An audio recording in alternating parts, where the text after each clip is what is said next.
Voilà, merci beaucoup à Bandeko tout à branché dans la chaîne Abisso et à Mwanda Congo TV. Ils ont une chaîne en ligne où ils peuvent l'actualité à la une na Bambo quand Nyoso et partout aux la Abisso, de partout au pays tout à haute Abisso, de Pessibino ba big dédicace de partout aux Abisso et pourquoi pas vous s'abonner massivement dans la chaîne Abisso Mwanda Congo TV. Donc, vous allez bongo deuxième édition, il y a émission Basket Total auteur sur le terrain. Pour te makamuni kanakati ya Congo te makamuni kanakati ya province et pourquoi pas dans territoire et tu rappelles bien que vous allez bon la territoire ya Mwanda hein et Toroyamba pasteur de Jomuteba. J'espère bébé très bien na première édition émission salaki bisonabino. Alors tu l'appelle événement Oyo et ça que toi en direct na quartier 5 maisons na hôtel bongo Robert Nyondo Toko hein azali bongo moko ya notaire makas il y a territoire ya Mwanda avec donc faire sourire une fois de plus bande ko na biso ya 5 maisons na hôtel bongo érosion kengeyaba otobeng biso tout na kombo ya libula kisindi aki pour quand même rappeler ko faire sourire bande ko wana na moi ben ya sable et puis ba sac vide pour que tu me rappelles ko kunda libulu o iso déranger et bande ko na biso ya territoire ya Mwanda. Bon tu rappelles que Robert Nyondo Toko azali bongo directeur général il y a entreprise Sodimas Congo na établissement Nyondo. Obso tout ebi ezomi na espace Ngoyo. Alors Robert Nyondo azana biso territoire Mwanda mais avant ba ne sala ba arsonaye et bazaki bongo fara na atena biso AI Simon Lou Mbanzila Ndwankulu ba sola kinaye mangbe belé na hôtel bongo développement ya cité côtière et Mwanda. Tolanda interview na après to rejoindre sikoyo avec force toyamba pasteur Dejo Muteba. Nous sommes là pour essayer de développer Mwanda. Ils ont quelques problèmes. On va commencer à résoudre. Après, les autres viendront pour continuer. On a besoin des filles et fils du Congo central en général et des Mwanda en particulier. On a besoin des entreprises qui exercent ici leurs activités pour aider parce qu'on a un problème de sécurité surtout et d'érosion. Et vous imaginez, certes, je ne peux pas le faire, mais c'est vraiment une goutte d'eau. Et je pense que je lance un appel à toutes les personnes de bonne volonté pour venir autour de nous, qu'on se rassemble, qu'on s'unisse pour essayer de faire quelque chose pour ce territoire. D'abord, le Congo central aussi, et pourquoi pas notre pays d'une façon générale. Voilà, merci beaucoup, j'espère que vous avez interview. Le notable Makas Yamwanda Robert Nyondo Toko ensemble avec notre latte AI Simon Lumbanzila Nankulu yepé to PC Motebele et pourquoi pas surtout qui est la base militaire de Kitona tomoni général Nabiso Ilunga Kabamba Kampete Ig depuis Baki donc tomoni Malamoko na base navale toutes les autorités locales pourquoi pas bon pinga Nabiso Sam Sala Kitoko awa na kata territoire Mwanda donc je remercier peu ndeko Nabiso Nyondo Toko hein balobi ke moté malam kotika te merci beaucoup parce que le rosali bande ko Nabiso oyo ni le par ailleurs tomoni ke bande ko zu esengo hein atamboule ye quand même bon ça bon vraiment na makasi comment ndeko Nabiso Robert Nyondo Toko azako faire sourire bande Nabiso to bande ko Nabiso ya Mwanda donc j'espère que la télévision tout le monde a un téléphone à la chaîne YouTube éviter Nabiso na combo ya monsieur to pasteur Dejo Muteba oyo déjà la première émission Basket Total avant que le notable Makasi Nyondo aya ko faire sourire bango alors tu ça pasteur Muteba mbote na yo mbote papa nangai journaliste voilà bonne santé en tout cas santé za kitoko et bakisa misosi kitoko Makasi Mwanda Congo TV l'impact na idéologie en tout cas na sepeli mingi mama Niklete na sepeli mingi Zalakanda na sepeli mingi Cédric Limba voilà Cédric Limba c'est ça voilà bon biso tozaki batu ya kolala mbula esala biso mabe mais ezana mutu moko tango télévision ya kiawo télévision lobi ke tosala kaka émission un jour bakokendo la musa mutu moko oya obikisa bino obikisa biso Moïse Robert Nyondo Toko. Voilà, merci beaucoup pasteur de Jomouté banabi ke esamina sengo ebele comme na ndenge ndeko na biso Robert aye pour faire sourire bino alors remerciement d'abord za ndenge nini ya bino moko bandeko ya quartier Bozali parce que les moko ba quartier ils vont tellement menacés na première érosion ya Kengeyaba papa biso tozali kolala te mais na kanchi tiko kolala bien pour le kola Robert a telemi pour ça makambo liboso tozo tshena maboko na nzambe nzambe moko abatela ye nzambe moko asunga ye misala na ye eza ba société na ye en tout cas bible lobi eloko kati na loboko na nzambe moko te ko botola yango lokola Robert biso moko tozie tokoti na loboko ya nzambe bako botola eloko ata moko te fa ba botola ko moko te. Alors to rappeler na bandeko tout ba la biso Robert Nyunoto ko azali député te aza ministre te azali kaka homme d'affaires et il y a moteur malamu à faire sourire bandeko ya 5 maisons il y a propos il y a érosion il y a kengeyaba. Alors pasteur Muteba tumana ki Nyondo to monsieur Robert le noto makasi ya territoire ya Mwanda ayaki lobi ko sala visite na ye. J'espère bandeko bata la biso wana bamoni basolaki na ATAI Simon Lombandila basolaki après ko solana AT na biso ne batalaki ya bato tala yango kala mingi te ayaki na site et place libulu ezali ala tango ayaki boyembeke ndenge nini parce que boyebaki ete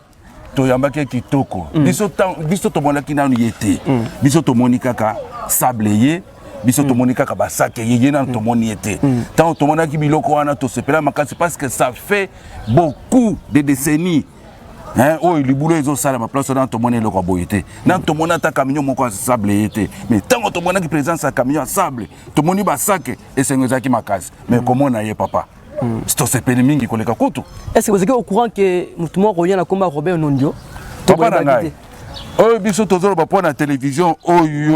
Mwanda Congo TV. Aye biso ke bino bolé la kaka. Un jour Zamba hotel biso muntu Robert ya telemi les sengo mingi pona biso voilà sengo mingi pona bino ayaki et puis ataki les blue ngezali ayaki na délégation na ye pona ko tala comment resala quelque chose pour que les boulot na ekundama. Alors ayaki atalaki après qui 2005 il y a vite et puis na ben asabe to moni na j'espère ben mso ya kala mingi te pona ko mon côté za de ben yaki voilà za de ben na 2005. Alors ba activité était maintenant ndenge nini et c'est bandaki déjà musale bandi déjà depuis na tongwa wezo salama déjà à quelques mètres na biso musale wezo salama kitoko makasi na za sili bokomona ngo wezo salama musale wezo salama nebi avec ngamba ya cabine plutôt ya technique ici quand nika zali c'est ma caméra a rebalancer ba image ba ngobotala yango voilà. Alors bandeko ba sala wana basa na ya gratuit to moi quelque chose ali pour nous motiver bango parce que tant que premier mission na yo le que ah bana biso bazoliate boyena bombongo ezate aujourd'hui Nyondo aye Robert les grands notables. Est-ce que vous assurez que bandeko sa musala le fait que encouragement ezali encouragement ko zanga te et ko zanga te le kolo moko Robert azana terrain et ko zanga te na biso pe bana terrain et ko zanga te et ko zanga te. Alors monsieur Muteba vous avez bon pasteur alors tout le baké ndenge Robert Nyondo toko aye impeccable donc pas ceci la zala claire dans la caméra zala claire na ebiso ke to sali décennie awa to tikala ko mona eloko boy salamité lokola boy salami to lobi ke Nyondo azana ye député te azana ye politicien te c'est un débris azo débris vie na ye na ndenge na ye lokola sali asali en tout cas biso to lobi ke to tchena maboko na nzambe azo engagement na ye. Voilà, j'espère Robert Nyondo zo kandenge kangwa lelio. Alors est-ce que ne Benjamin Basala vous assure que ata année prochaine simbo les bandits des gars au salé matin vous assure modèle bazo salé là voilà bazo salé kitoko makasi bazo salé kitoko et puis mabelo wana bache terre wana bache et zalaka net col voilà soki bache bakangi batonyati ekokole mais bino par rapport au salé ki bongote te biso salé ki bongote soto chaka zelo soki to che zelo so moyeye et passo la kasak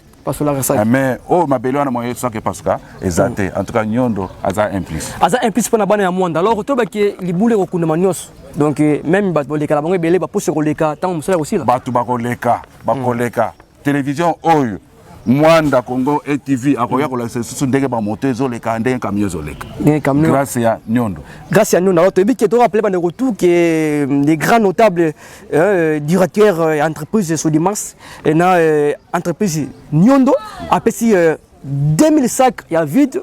et na deben à sable pour que esunga bande qu'on a biso ali proche il y a érosion kengeyaba nebi que avec le temps déjà ingénieur hein vraiment ndenge misala ça mana ndenge ndeko so balancer ba image ben ingénieur za place on basala musala. Alors nemi to pas ceci to que bobé on se met musuba pour yebino mama qui est ce qui est CV qui est ce papa como você vai usar finga beto água beto fuandaka na mama yini bametu banini beni fingila 2025 bandako nyonso kokweya me nzambe oyo tosambelaka azali nzambe bomoi papa monani akosebongisila biso rigore wana libulwa kisimbi tosepeli makasi papa akende liboso akoleka akozwa na kombo na Yesu ata papa ata mepia kandidati papa nanga yitwa mpima mula bakala kuna bana mu bakala kote tata yayi baba pia mwote mambo yayi fe antuka mesepela mingi papa na komona bika nzambi ya au mela penza ndazala mingi dia koloba penza papa na ngai biso tolobie ki oyo mutu asalaki liboso apesa biso basaki liboso toyebi ke papa nani Chris Womo apesaki basake tochaki po non il y a premier soin non premier soin mais oyo baye ko pesa biso sac eza ebele bakasi nyondo na basake ebele esungi biso est-ce que vous repensez à consigne tant misala aussi là pour na bana mike est-ce que tobukate na bapusu baloka mike pour ça dégater pour ce koleka kabinyo koleka biloko nyonso koleka pour l'instant si ce basala on pona ma ko tobulate te bakosala kitoko makasi bakosala kitoko des modèles bazo sala isona to sala bongo te et ko sala bien kabinyo koleka wana osasi pour ce koleka wana na sasi alors pour na bande bonne voter au batikali est-ce que ba sous-souté parce que ndenge nyondo ayebo ba na bango sous-souté papa nyondo aye na ndenge na ye na ndenge na bonzambe na ye asali makambo na ye soki ndeko musali niko ya akoya ko sala bienvenue mais mutu asali impact ezakaka nyondo ezaka nyondo alors musala ko sala combien de mois ndenge bozo mona ndenge bobo parce que ozepe moko ya bande ko zina quartier bozi ba jeune combien o basali ya musala yango ba jeune baza 24 oyo bazo pas ingénieur o bazo sala musala tozo ko banano total na ndenge ba ko sukela lobby tant on va ça le sous on a des to pesa pression que et ça combien de temps qui ça ba 1 mois 2 mois 3 mois ndenge zo mona en tant que doyen pour lokola mabeleza wana e ko umela te 2 mois za ebele pour mabeleza li présence à mabele biso to za ko kata po to za ko zo bazelu na biso oyo mais lokola mabeleza li ba benezali e umela te voilà et ko umela te donc on te dit que ezaki bongo émission remerciement pendant qu'on remercier les grands notables territoire ya Mwanda Robert Nyondo Toko et si kazali kotala biso vraiment to pesier bambote belé et on te dit que bana 5 maisons ba sepeli parce que première érosion impeccable parce que Nyondo a pesi force tout toujours rappeler que Nyondo a député Nyondo a ministre a politicien a simple mwana ya Mwanda na mukem kazui et pour ça aujourd'hui que érosion kenge yaba vous savez bandi alors remerciement ni repesa Nyondo bakonja mboka merci mingi na pesi merci na ate na pesi merci na mokonzi na biso abaki en tout cas na pesi bana Mwanda ndenge baza bango nyonso awa bana cité nyonso pesi bango merci pote kimé koti siko voilà kimé koti merci beaucoup pasteur Dejo Mouteba ne dit que n'importe idéologie batali biso na Mwanda Congo TV alors bo s'abonner parce que balobi baski total biloko ba sala ma mingi kara ba Mwanda alors tomoni monsieur Nyondo le grand notable to pesi vraiment merci bien